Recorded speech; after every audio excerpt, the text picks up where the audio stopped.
I am Megan. And I, Christy. And we are Homebrew of the Murder Crew. Ba-dum-bum.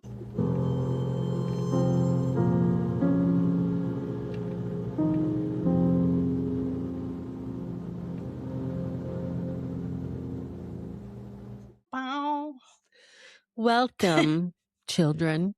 I hope that your children aren't listening. If I they hope so, too. are, maybe don't. Yeah, we are 18 plus. Also, I understand that you might not be able to see me clearly.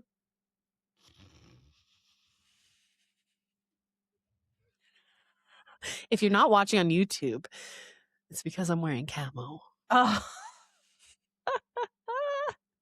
But if you're not watching on YouTube, you should.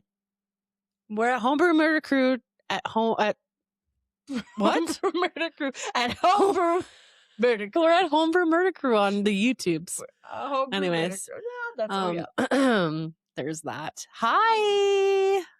Hello, everybody. are we allowed to partake in beverages on YouTube? It's just grape juice. Oh, you're right. It's Welch's grape juice. Yeah. I also bought new grape juice glasses today, and I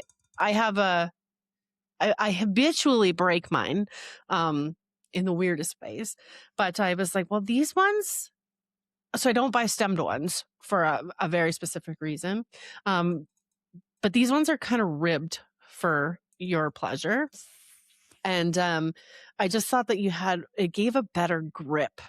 So they're less likely to be dropped. Yes. In theory. Yeah. I can hear my child in the background. They can't, though. They can't. How are you, Megan? I am fabulous. What's Christine. new? What's new with you? How's the week been? You know what? It wasn't bad. I'm starting a Dungeons and Dragons campaign with some of my coworkers. That's so amazing. I'm so excited. We're just in the character building phase of it, and I'm so stoked for it. Okay, you need to tell me about your character. Like, off air you can, but I haven't really built much on my character yet, but I'm going to be an elf and then a sorceress. Ooh. A sorceress.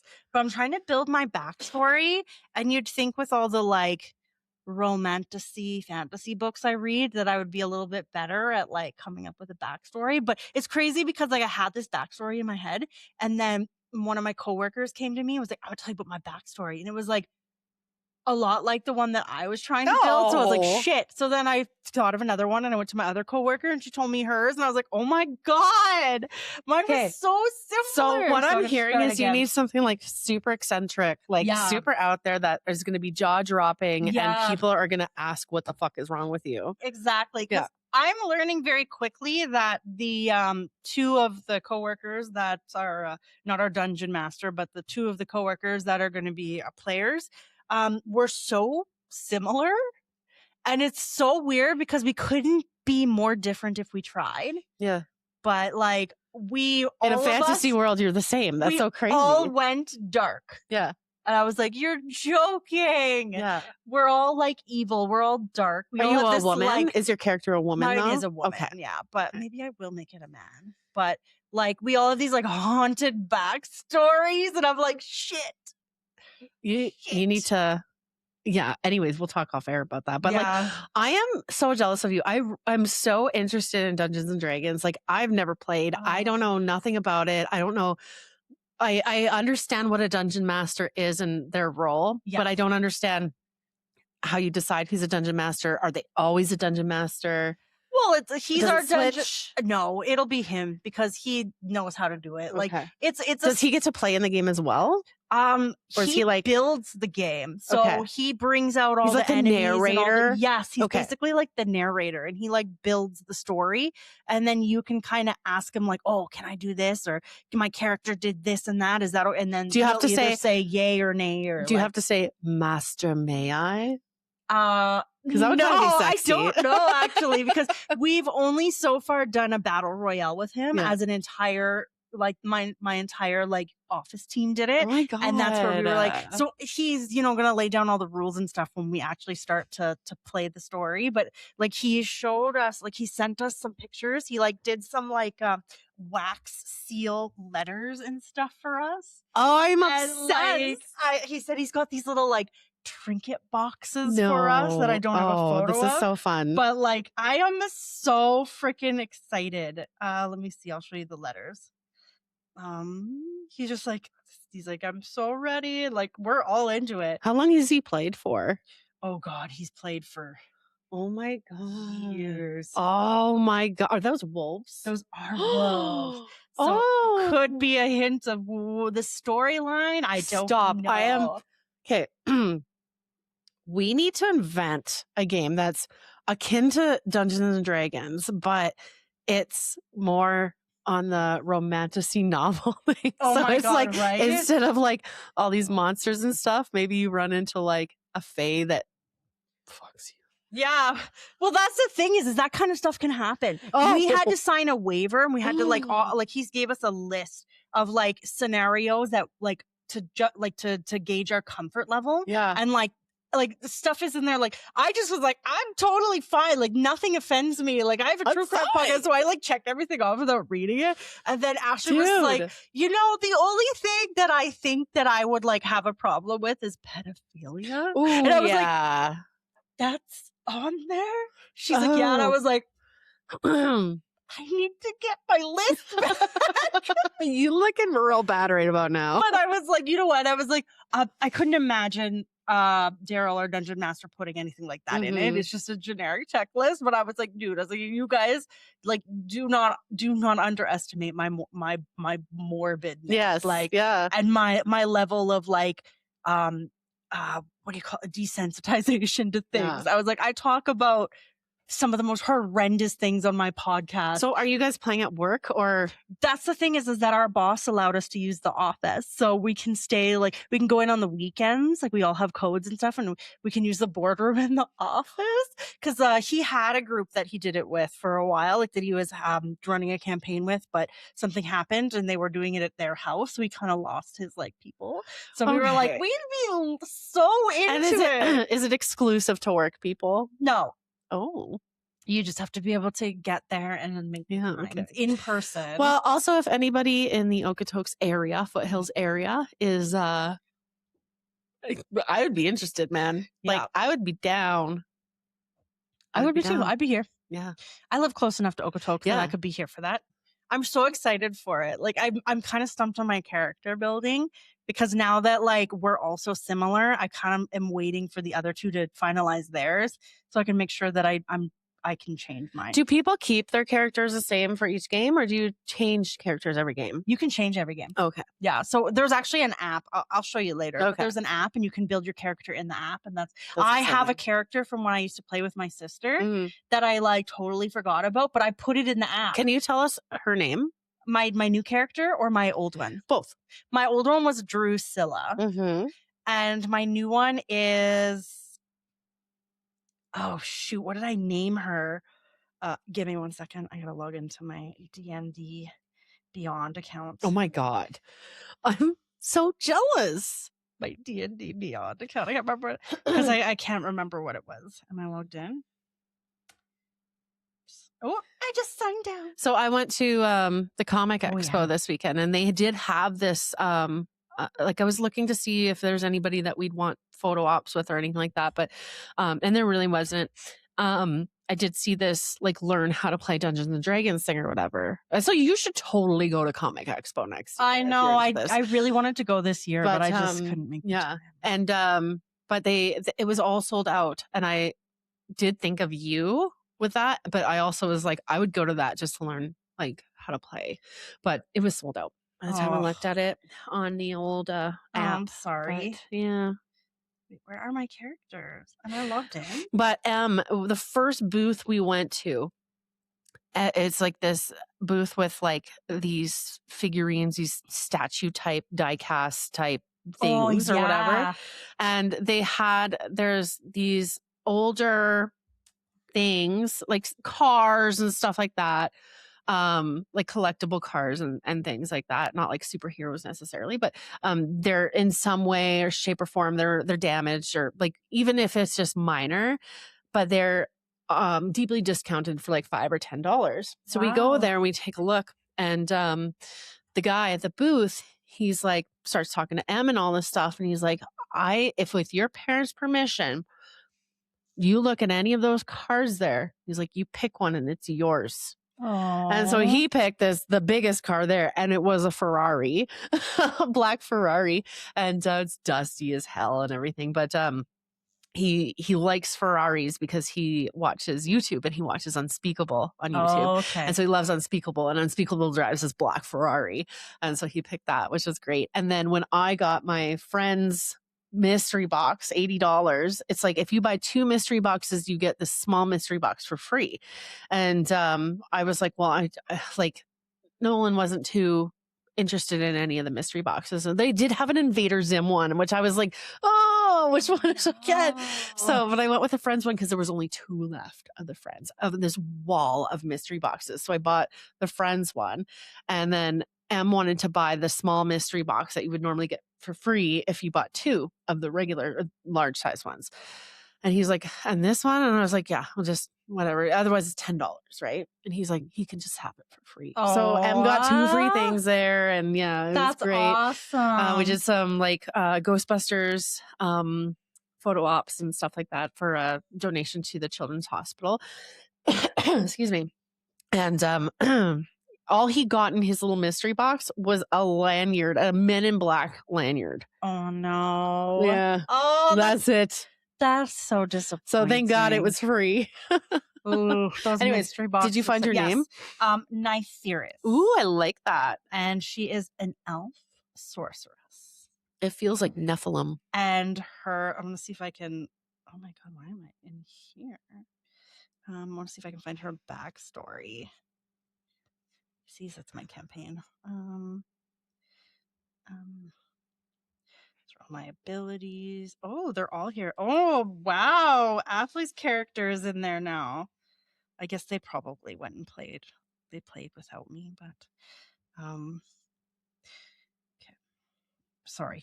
Bear with me. Oh, so they're playing already and you're not there? I missed Fridays because I had to be somewhere. So they did their character building and I did mine. So then when you start and you're behind or what? No, we haven't started the actual story. We're just doing character building. And Daryl did mine with me before I left on Thursday. Right, okay. So my backstory is Haunted One. You are haunted by something so terrible that you dare not speak of it. You've tried to bury it and run away from it to no avail. Whatever this thing is that haunts you can't be slain with a sword or banished by a spell. Because it's Zach Baggins. It might come to you as a shadow on the wall, a blood-curdling nightmare, or a memory that refuses to die, or a spooky demonic bicep whisper in the dark. The burden has taken its toll, isolating you from most people and making you question your sanity. You must find a way to overcome it before it destroys you. But I can build my own actual story, which I haven't yet. But it seems like we're all a little bit dark. So we're a little bit spooky. We're all a little bit dark. So I'm not so sure how that's going to play out. Well, I'm excited for you and I can't wait to hear more. And yeah, we'll talk off camera about more of it. But anyways, yes. Because we're about 15 minutes in, we'll get to the story for tonight. Let's do it. Let's do it. So I'm bringing you some dark history. Okay. I love a dark history. What did you bring us last? Oh, K-pop. Duh. We just talked about it. Yeah. I still have some of the pepperos. Did you share any with M? I did, and he loved them. Yeah, he likes them a lot. Nolan didn't want to try any. He's like, no thanks. And I'm like, it's literally a cookie cracker. It's literally covered in chocolate. Cracker. Wow. But he's more of a candy guy. And he likes candies and chips. But okay, so dark history. We're going to Japan for this. Okay. Okay. This is the history of Unit 731. Have you heard of this? No. Okay, you're Gunsta. Oh, I'm ready. So The roots of Unit 731 can be traced to the early 1930s, a period marked by Japan's aggressive expansion into mainland Asia. Following the occupation of Manchuria in 1931, the Japanese military sought to consolidate its control over the region and to develop new forms of warfare that could provide a strategic advantage. Okay. The Geneva Protocol of 1925, which prohibited the use of biological and chemical weapons, paradoxically spurred interest among Japanese military planners who interpreted the ban as evidence of the potential effectiveness of such weapons. So, whoopsies. Yeah. That had the opposite effect. Yeah. Oops, sorry. Just kicked you in the shins. General Shirō Ishii, a microbiologist and army medical officer, emerged as the principal architect of Japan's biological warfare program. Ishii's fascination with bacteriology and his belief in the military utility of biological agents led him to advocate for the establishment of a dedicated research unit. So by 1932, Ishii was in charge of the Army Epidemic Prevention Research Laboratory. It's a mouthful, I know. That is a mouthful. And soon after, with the backing of influential military figures such as Colonel Chikahiko Koizumi. I did have the phonetic writing there. I love that. Who is later Japan's health minister. Yeah. He established a secret research group. With the backing of this dude, Colonel Chikahiko. Yeah.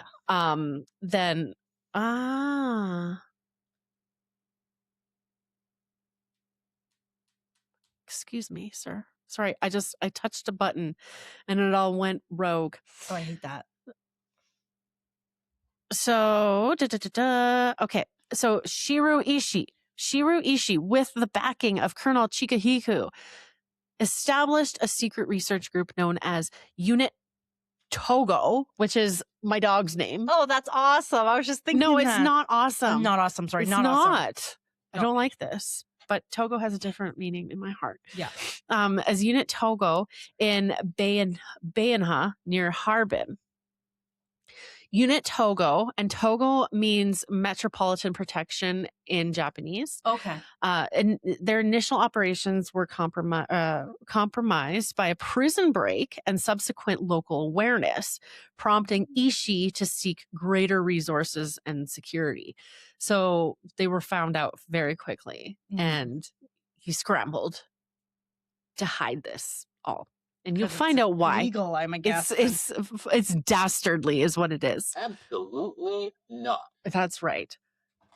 Sorry, I need to adjust myself because I feel very like you're way on the edge there. Adjust. And there we go. And I keep kicking your foot with my foot. Oh, I didn't even feel it. I was trying to play footsies. Maybe I liked it. And she didn't even notice. Maybe it just didn't bother me because it was invited and wanted. Oh, sorry. And then now you're like, not going to touch this bitch. Oh. So there's that. Thank you. So they were found out they needed to find another place where they had greater resources and greater security. Mm-hmm. So in 1936, Emperor Hirohito, that sounds right, authorized the expansion of the program, resulting in the creation of the Anti-Epidemic Water Supply and Purification Bureau, better known as Unit 731, in the Pingfang district of Harbin. This facility, covering over 6 square kilometers, became the epicenter of Japan's biological warfare research and the largest such complex in history. Oh, that's cool. But terrifying. Terrifying, yeah. The organizational structure of Unit 731 was deliberately ambiguous. Of course. Officially, it operated under the innocuous title of the Epidemic Prevention and Water Purification Department of the Kwantung Army, which sounds like a good thing, right? Yeah. Epidemic prevention? Yes. Water purification? Yes. Absolutely. For sure. Press it. No. How'd you know? How did I know? How'd you know it was going to say no? I didn't. I was just hoping for the best. Okay. In reality, it was a highly secretive and militarized institution with its own security apparatus, prison blocks, laboratories, crematoria, and even brothels for comfort women. Comfort women. So ask me why they would need prison blocks, crematoria, and brothels And comfort women. in an epidemic prevention and water purification department. Why would they need those things, Christy? No, They don't. they don't. They forget it. It's wrong. We'll get into it. They are Obviously. lying. They are lying. Anyway, sorry. So the She gave me the central button. She shouldn't have. the central complex at Pingfang was the heart of Unit 731's operations, but the program extended far beyond this site.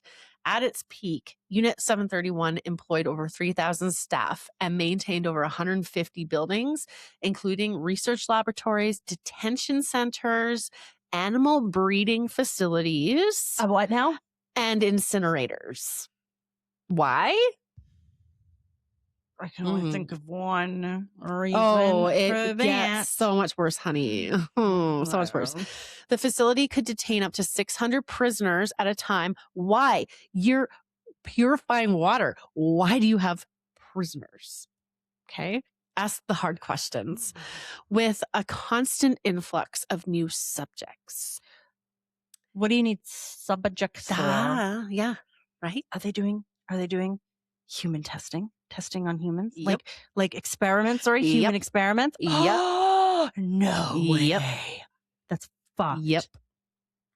So, No. yeah. Okay, I'm done. Button. Unit 731 was the nucleus of a broader network of biological and chemical warfare units, collectively referred to as the Ishii network. The key branches included Unit 100 in Manchuria, which was focused on plant and animal biological warfare, Unit 1644 in Nanjing, which conducted human experimentation and biological weapons development. Fucking scary. Unit 8604 in Guangzhou, and Unit 9420 in Singapore, which extended the reach of the program into southern China and Southeast Asia. Additional detachments operated in Beijing as Unit 1855 and elsewhere in occupied territories. Wow. The release of personnel rosters in recent years has confirmed the close cooperation between these units, revealing a coordinated network that adapted to local conditions and shared research findings. Unit 731's staff included some of Japan's most prominent scientists, medical doctors, and military officers. Recruitment was facilitated by the promise of generous funding, the opportunity to conduct unrestricted research, This is terrifying. and the ideological climate of Japanese imperialism and racial superiority. The Kempeitai, which is the military police, played a crucial role. Roll. Give up Roll your- gently down. the street. Gently Sorry. out the fuck out of here is For what sure, you for should be sure. rowing your boat to.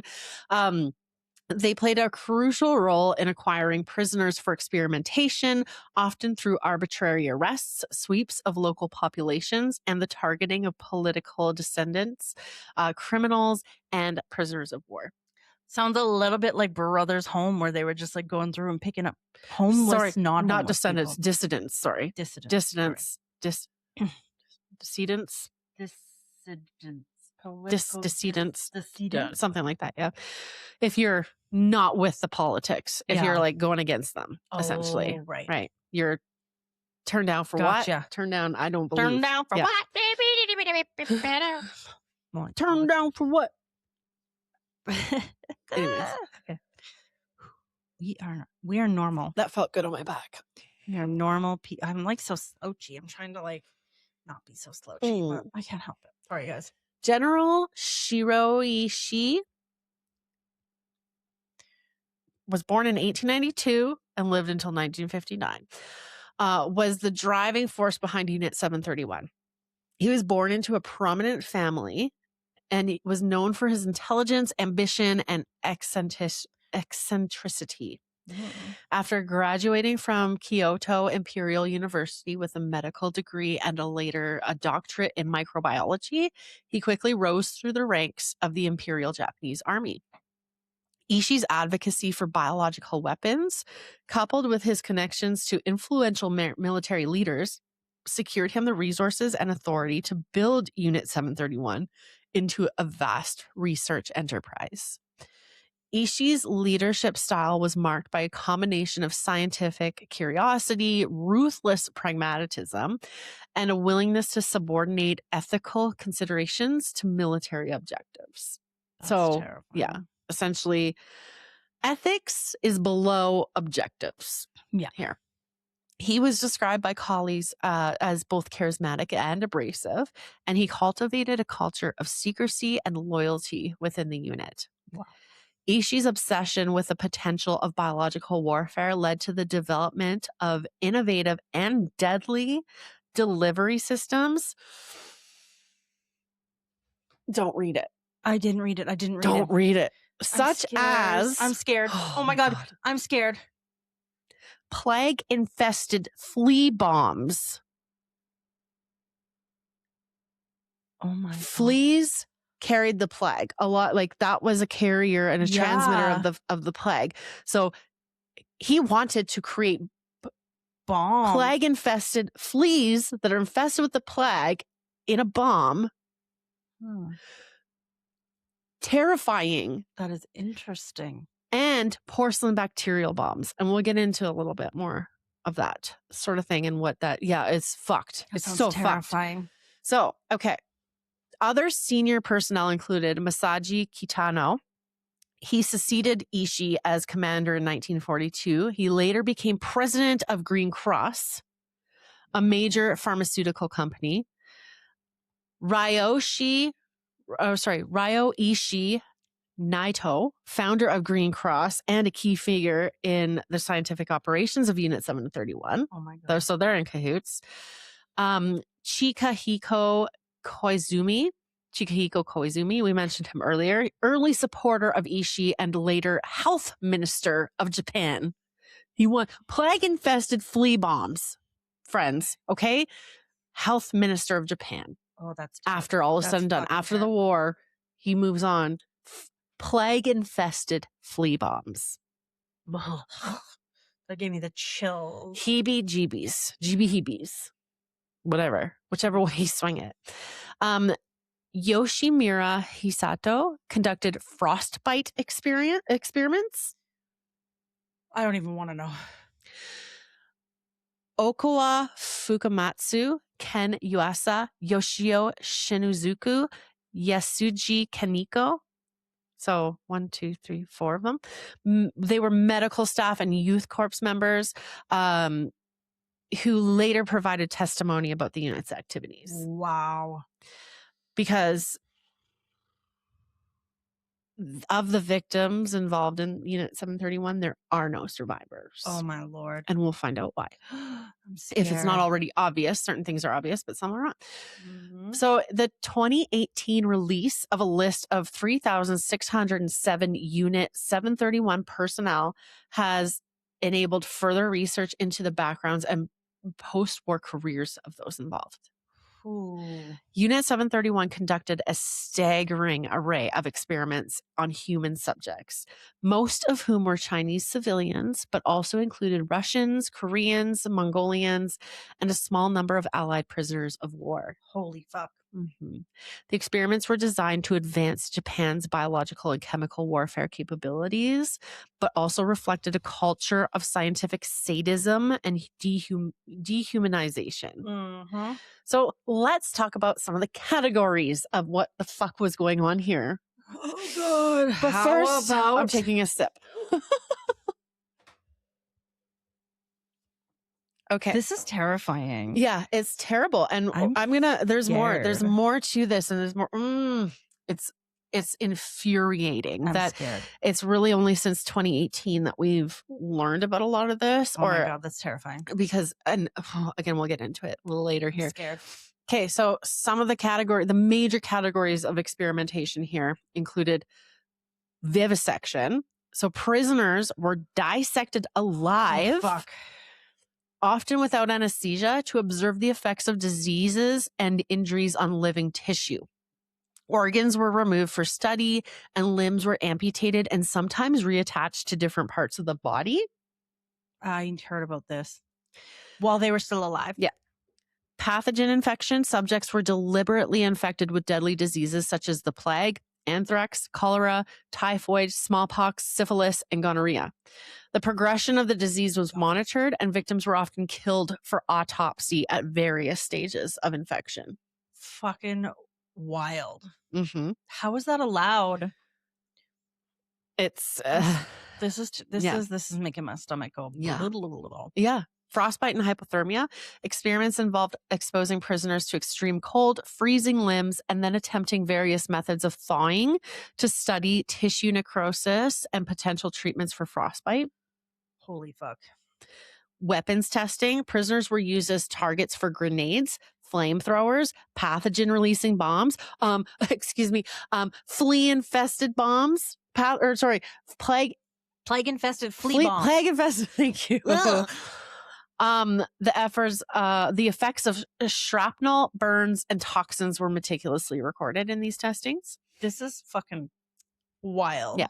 Blood loss and transfusion. Victims were subjected to controlled exsanguination, which is a severe and rapid loss of blood, which means like typically 40% or more of your blood that leads to fatal hypovolemic shock when the heart can no longer pump blood to vital organs. So they're subjected to that. Holy fuck. Incompatible blood transfusions. Oh my God. That's fucking terrifying. That's fucked. Oh my God. And injections with animal blood or seawater to study physiological responses. Ugh. Seawater. What the Animal fuck? blood. You're a type A and you're getting type B blood. Yeah. O is a universal donor, but you're not getting that. You're getting either the opposite of A or B, or you're getting animal blood or seawater. That's fucked. Gas chambers and chemical exposure. Subjects were exposed to mustard gas, lewisite, atomosite, and other chemical agents to study their effects on the human body. Decompression and environmental stress. Prisoners were placed in pressure chambers to simulate high altitude conditions, leading to fatal decompression sickness. Others were subjected to starvation, dehydration, and forced marches. Sexual violence and venereal disease. Women were raped and impregnated to study the effects of disease and trauma on pregnancy. Oh my Forced God. sexual acts were used to study the transmission of venereal disease. And I'm sorry, but let's just say that infants and children were not spared in this, but I'm not going into that. Oh at my all. God. At all. Holy fuck. No known survivors of these experiences have been documented because those who did not die from the procedures were executed to prevent possibility of testimony. Oh my God. When all was said and done. Oh, man. This is bad. Yeah. This is bad, you guys. This is really bad. Like, this happened, and we're at the end of this, we're going to talk about not necessarily comparing it to the Holocaust, but comparing the reaction. And there's just more.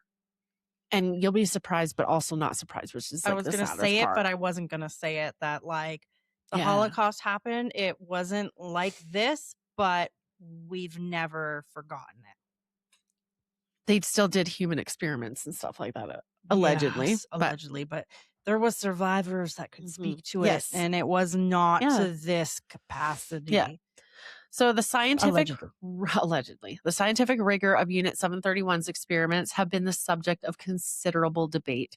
Some historians, such as Sheldon H. Harris, have characterized the experiments as crude and ineffective, lacking proper controls and yielding data of limited value. Others, drawing on testimony from the Sorry, I just took a second to like remember how to pronounce that.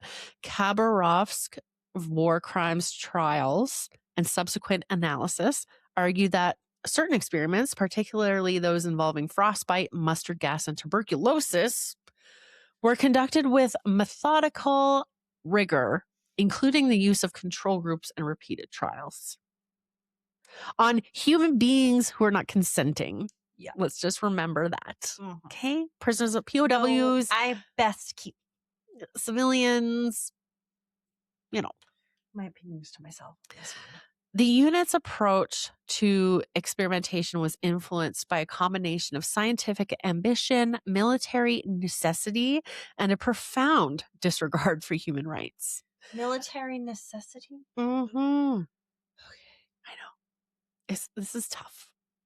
This is very tough. If you've ever loved a person before, this is tough. The use of I'm scared. I'm scared. Oh God, I can't. I'm scared. Why are you making that face? Should I just read it myself? Should we not just say it take out a loud? breath. Everybody take a breath for a second here. This is about to get super fucked. More so. This is yeah. Okay, give it to us. The use of maruta, quote unquote. Maruta means logs. Logs as a euphemism for human subjects. Oh my. They called people logs. Oh my God. Bring in the log. We got another experiment to run. Let's bring in a log. How many logs we got out there? What Pardon? the fuck? This reflects a dehumanization, to put it lightly, that facilitated these atrocities. Putting it lightly.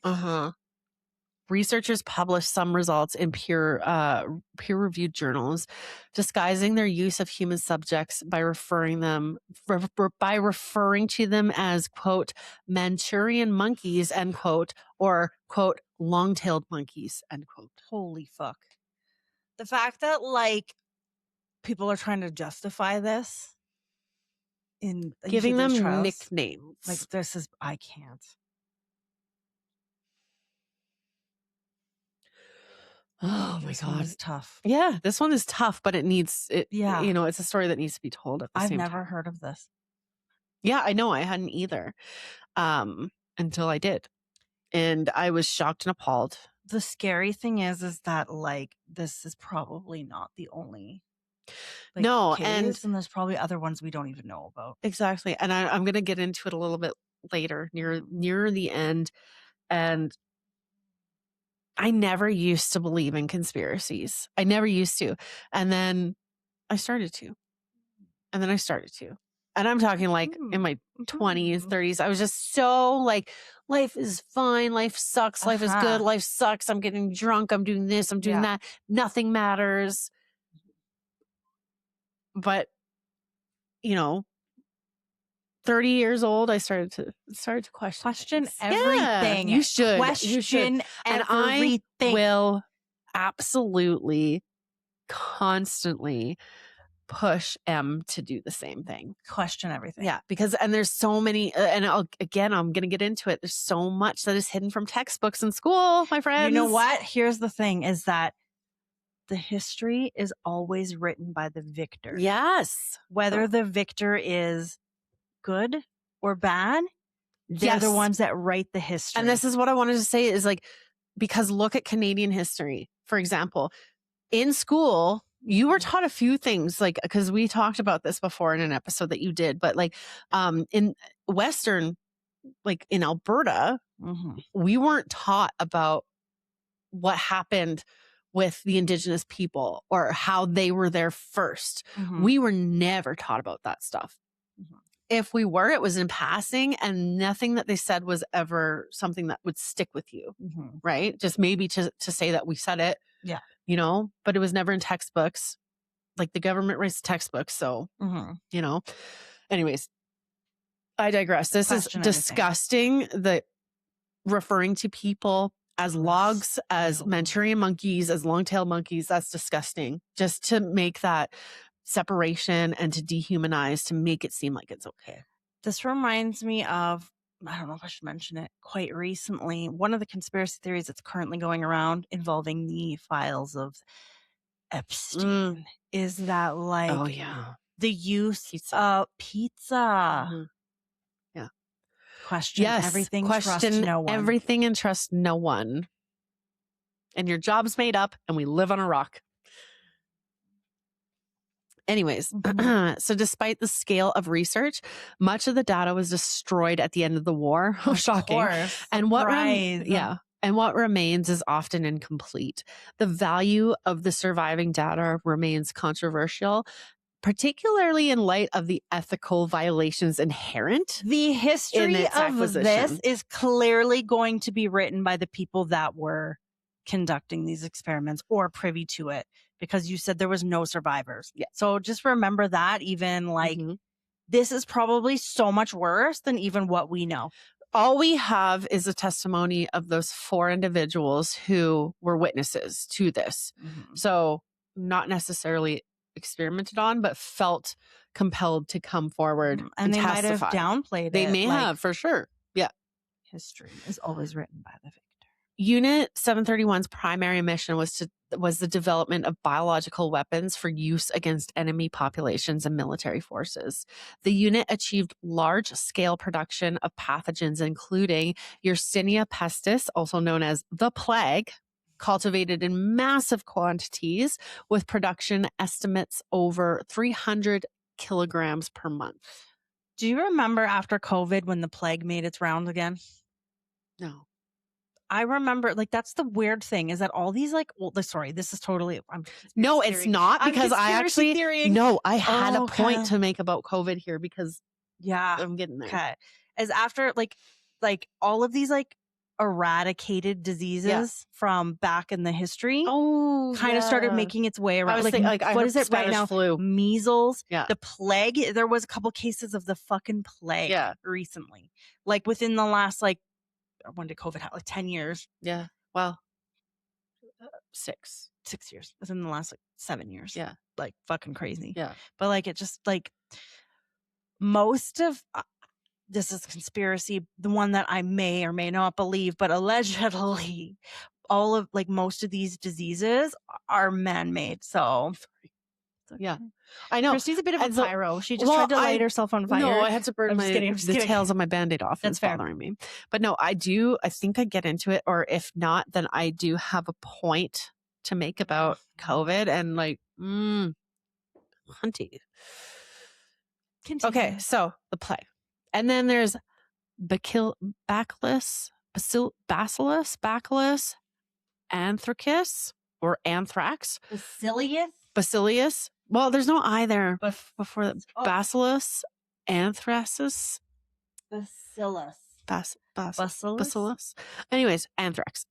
Excuse me. Produced at a rate of 500 to 700 kilograms per month. We are not chemists. And we're not okay. Vibrio cholerae, or cholera, and Salmonella typhi, or typhoid, produced in similar quantities. To facilitate the dissemination of plague, Unit 731 bred vast numbers of fleas. Up to 45 kilograms per production cycle. Used 45 kilograms of fleas. I beg your fucking pardon. Times that by 2.2 will give you the pounds, by the way, which would be about 100 pounds, give or take. Fleas are no bueno. The unit, fucking plague infestation. The unit also developed porcelain and glass bombs designed to deliver pathogens without destroying them in the explosion. Unit 731 did not confine its activities to laboratory research. The unit conducted at least 12 large-scale field trials in Chinese cities and villages, deploying biological weapons through aerial spraying, contaminated food and water supplies, and the release of infected fleas. Okay, this is where I was going to say there is a conspiracy about COVID that it was released in the air. And that it was done on purpose. and to see how it affected people. And it's happening again. And also, I will say too, the astrologist that I listen to on a daily basis on her podcast, and her name is Aliza Kelly. And she tells us all that Uranus, has moved into Gemini this week. And the last time that Neptune was in Gemini, it's Neptune has an 82-year rotation around the sun. So 82 years ago was like World War II or something. And every 82 years, there's been a war. Okay? mm-hmm. It's coming.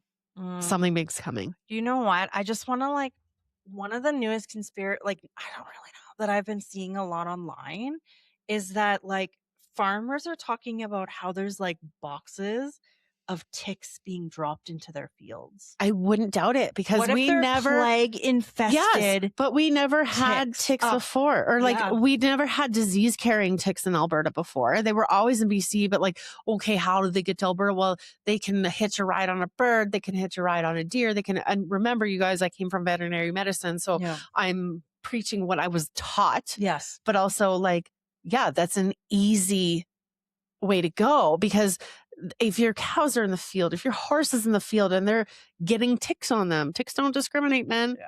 But they're saying that somebody is dropping little boxes of them. Yeah. What if they're disease carrying ticks?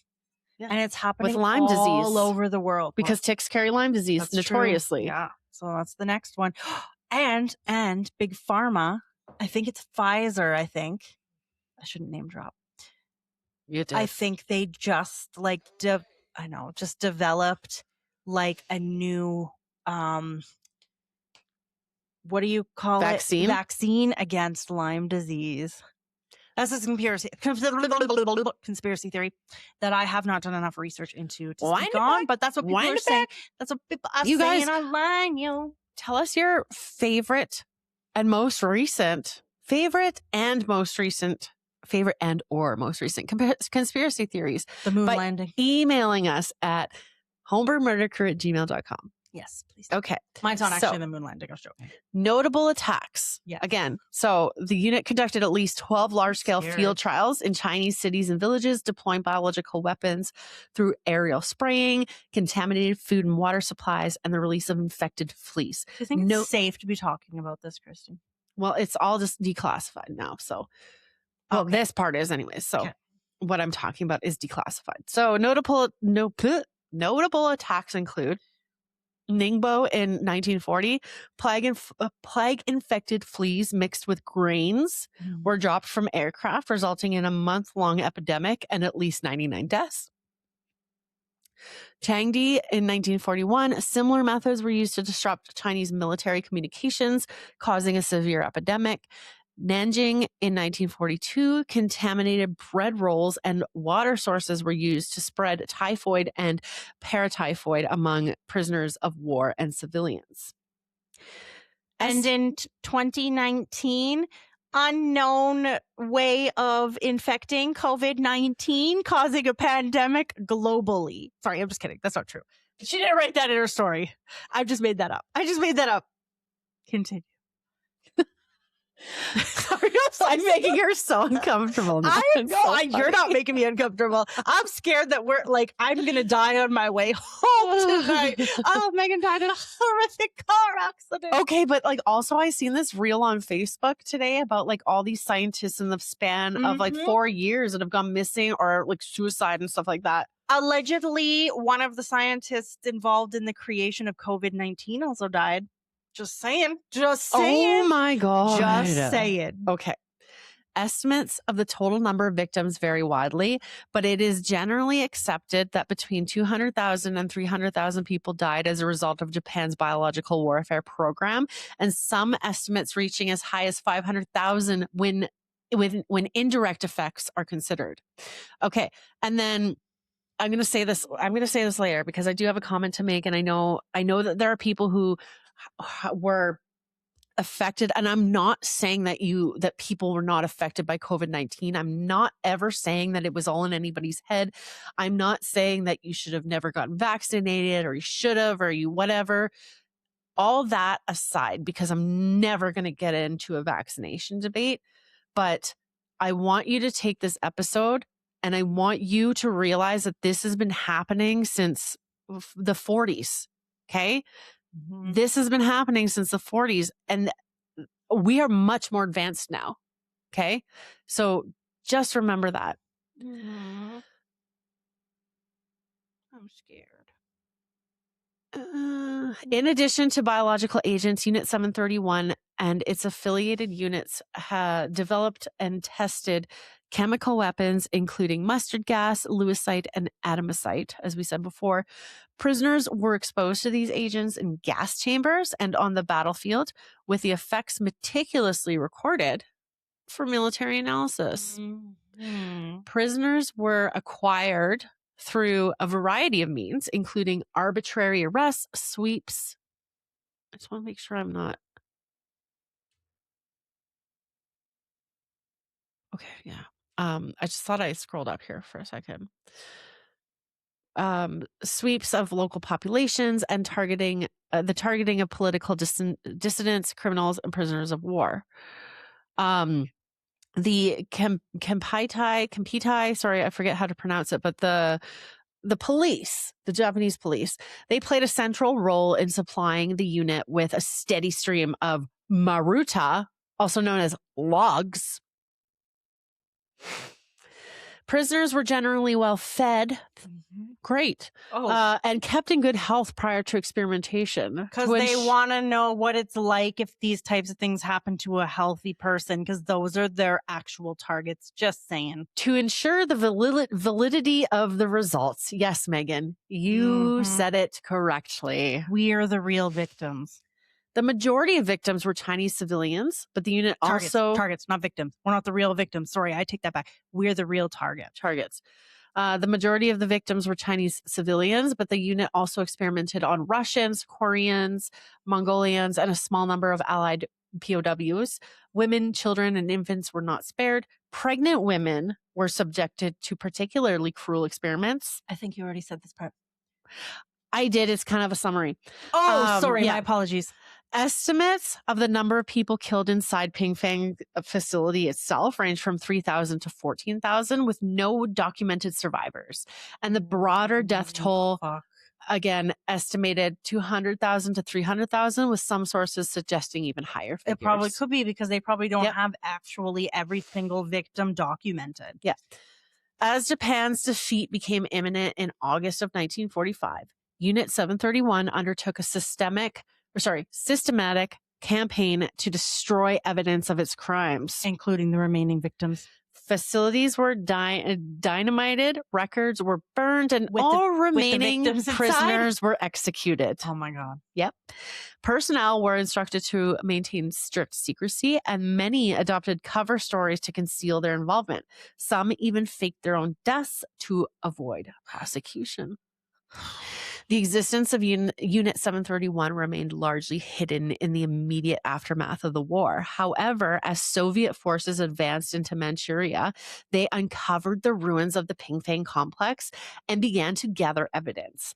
The United States, meanwhile, dispatched investigators such as Lieutenant Colonel Murray Sanders, not to be confused with Colonel Harlan Sanders of KFC, to Japan to interrogate former members of the unit. Japanese officials initially denied the existence of human experimentation, but began to cooperate when threatened with Soviet involvement. Everybody's afraid of the Soviet Union. Yeah. The most significant post-war prosecution of Unit 731 personnel occurred not in Tokyo, but in the Soviet Union. In December 1949, the Soviets held Khabarovsk war crimes trials, in which 12 former members of Unit 731 and related units were tried for the manufacture and use of biological weapons and human experimentation. The accused, including high-ranking officers such as General Otozo Yamada and Major General Kiyoshi Kawashima. Sentences ranged from 2 to 25 years in labor camps, but all surviving defendants were released and repatriated to Japan by 1956. You're joking. I fuck you not. Where were they tried again? In the Soviet Union. Interesting.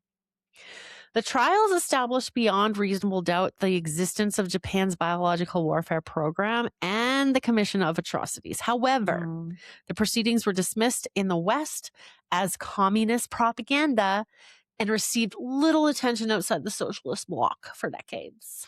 That's why we don't know about it. And not only that, but in stark contrast to the Soviet approach, the United States, in true government of the United States fashion, opted to grant immunity to Unit 731's leaders, including Shirō Ishii, in exchange for exclusive access to their research data. I'm ashamed. That has to be the Americans. To our American right? listeners, we love you as citizens, okay? Your government has been fooked, and I'm not saying that our government has not been fooked. Everybody's government is fooked, okay? Everybody's government, but this is fooked. This is fooked.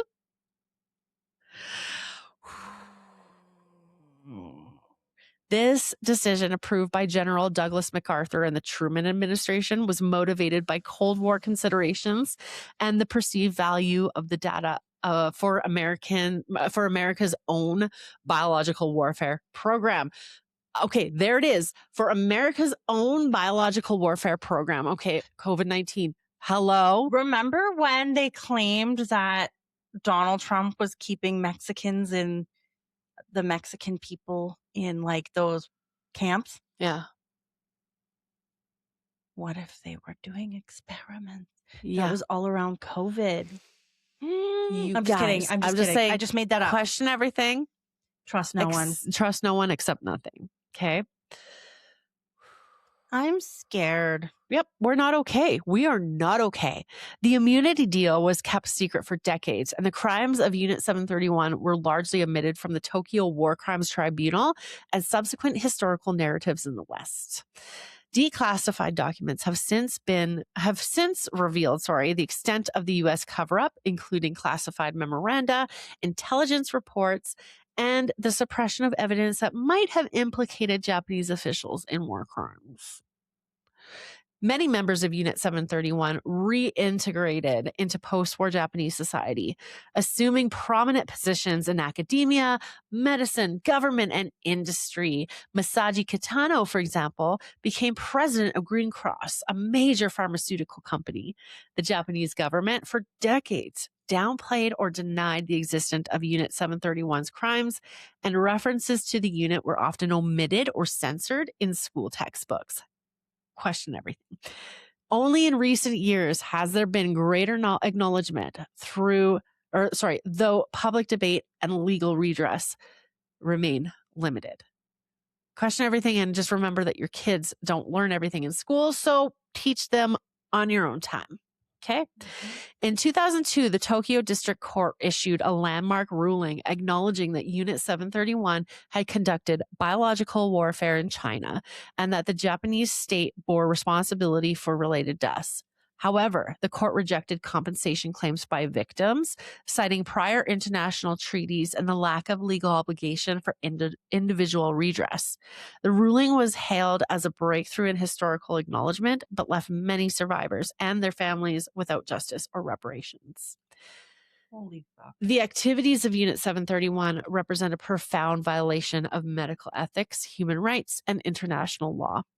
The use of involuntary human subjects, logs, mind you, the absence of informed consent, the infliction of extreme suffering, and the deliberate killing of prisoners for research purposes contravened the principles of the Hippocratic Oath, the Hague and the Geneva Conventions, and the emerging norms of bioethics.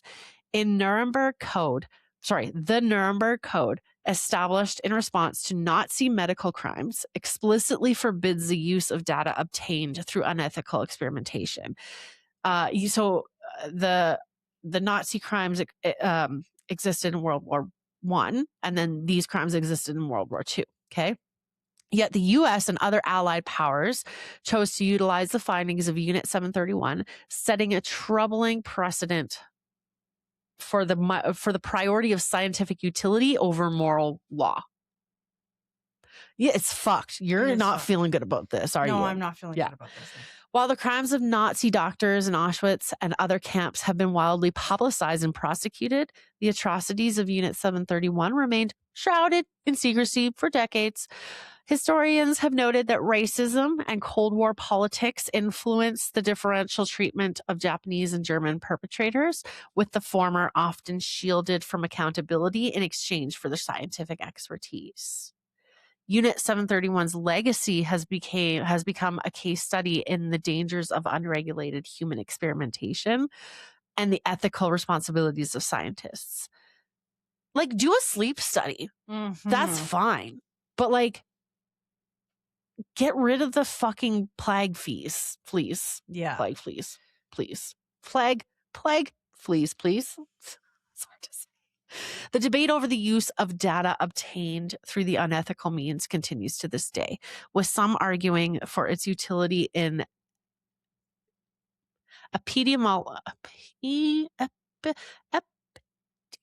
epidemiological research, and others insisting that its origins render it morally tainted and unusable. The gradual declassification of U.S., Soviet, and Japanese government documents has shed new light on the operations of Unit 731. The U.S. National Archives holds extensive collections of intelligence reports, interrogation transcripts, and clinical recordings detailing the progression of diseases in human subjects. In 2018... Just remember that they obtained that information by... coercion or like making a cooperation, cover it up. Yeah. Just remember that. In 2018, Japan's National Archives released a list of 3,607 Unit 731 personnel, enabling further research into the unit's structure and activities. The Soviet Union published the official trial materials from the Khabarovsk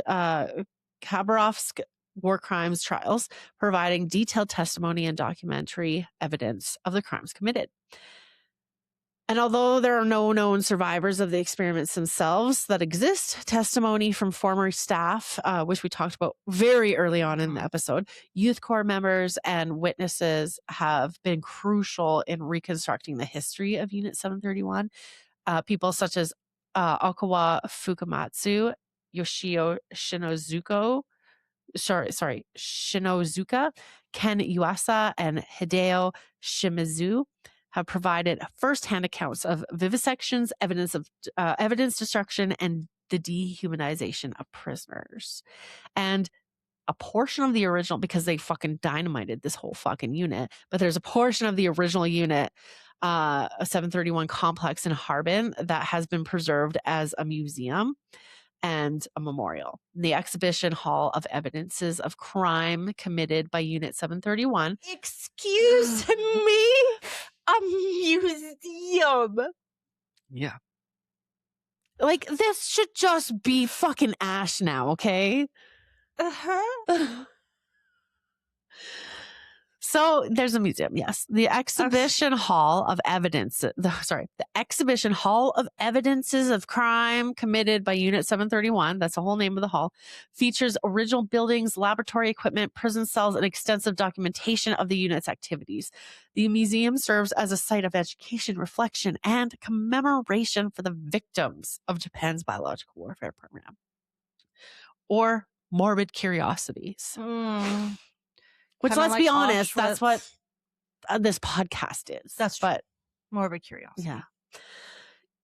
Unit 731 has been depicted in a variety of media, including films like Men Behind the Sun, 1988, Philosophy of a Knife, 2008, the recent 731, 2025, sorry. Oh.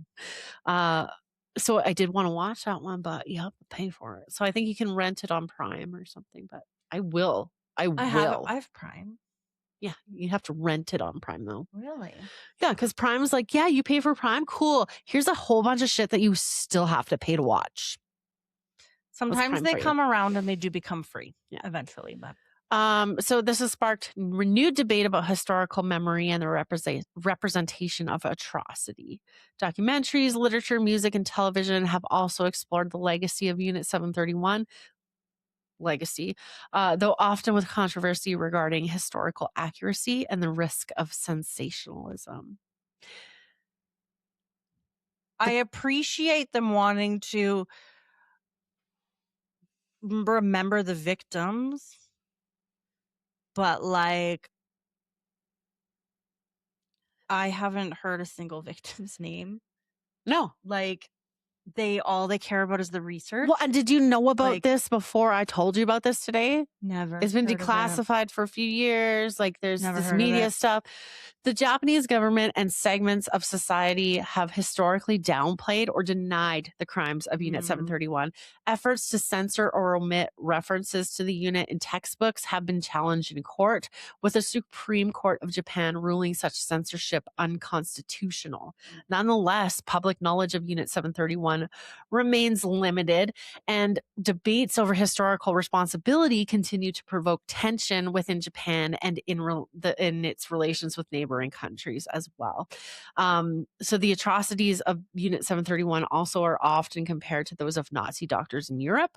Both programs involve large-scale state-sponsored human experimentation motivated by a combination of scientific ambition, military necessity, and racism. Racism, always. There was a big difference, though, in how that played down. However, while Nazi perpetrators were prosecuted and their crimes widely publicized, many Japanese perpetrators were shielded from accountability and reintegrated into post-war society, as we talked about. Not to mention, not even going to say it. Continue. The legacy of Unit 731 has had a profound impact on the development of bioethics, international law, and scientific norms. The Nuremberg Code, the Declaration of Helsinki, and subsequent conventions why did I say it like that? Conventions of human rights and medical research were shaped in part by the recognition of these atrocities that were committed by both Nazi and Japanese scientists. And the case of Unit 731 serves as a stark warning of the dangers of unchecked scientific ambition and the necessity of robust ethical oversight. That's fucking terrifying. This whole thing is freaking me out, man. I'm going to leave it at that. That's freaking, like, I can't believe I've never heard of this. Yeah. This is wild. Yeah. This is wild. Yep. My stomach is actually turning. This is probably one of my least favorite episodes, but also one of my favorite episodes to cover because it's so unknown. Yeah.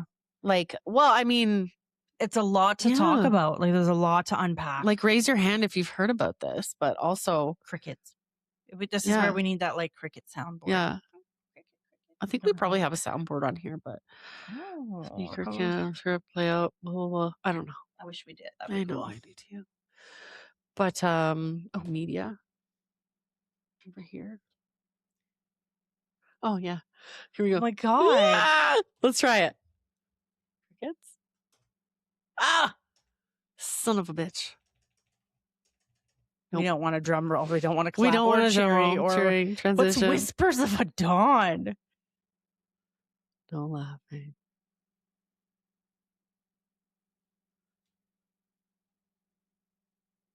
Oh.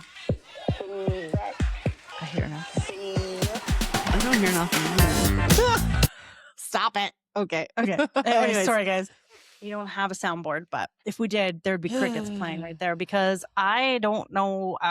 Megan knows a lot of cases. I know a lot of dark history too.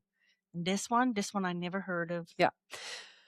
And this one, man, I mean, I don't want to sensationalize anything, but like I do want to bring something that maybe Megan hasn't heard about before because she's very well read. She knows a lot of cases, right? But also like understanding that this is something that has only really come to light in Western society very recently. Like within the past 10 years, it's important to know, especially because Mhm. Western society has played a role in the cover up of this. Enjoy. And they've taken information from these people on how to use it on their own people. Enjoy getting lost Fucking in that crazy. rabbit hole that Yeah. Christy just brought you Sorry guys. to open that one up for you, 'Cause but I probably will, because I'm probably gonna go home and be like, Martin, can't have wait. You The heard last- about this. the last rabbit hole you got into was martial arts, Iwasa, and yeah, I you were couldn't- texting nothing. me. I- Yeah, Still, I like it.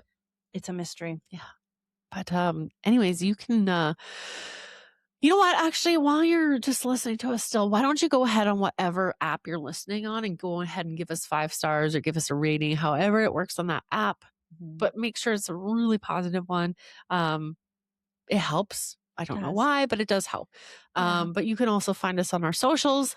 We're on Facebook and Instagram at Homebrew Murder Crew. We are on YouTube, Homebrew Murder Crew. You can also email us at homebrewmurdercrew@gmail.com.